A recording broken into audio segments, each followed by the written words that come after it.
Welcome to Penrose Learning, where we make understanding easy. You start by confirming you have a repository on GitHub and a local folder. Once done, create your Python file, for example main. Py in that folder.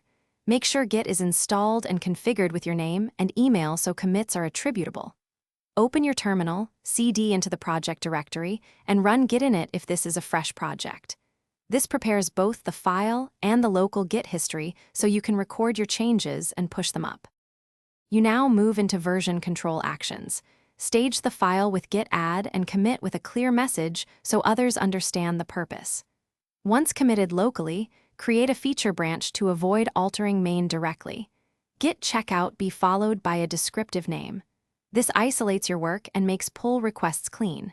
If your remote repository exists, link it with git remote add origin, and then fetch to ensure you have up-to-date refs before pushing your branch to GitHub. You finish by pushing your branch to GitHub using git push origin and the branch name.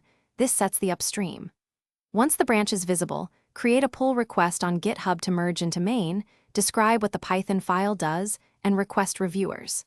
If the push rejects because the remote has new commits, fetch and git pull origin main, resolve any merge conflicts in your editor, then git add, git commit, and push again. That troubleshooting step solves most synchronization issues.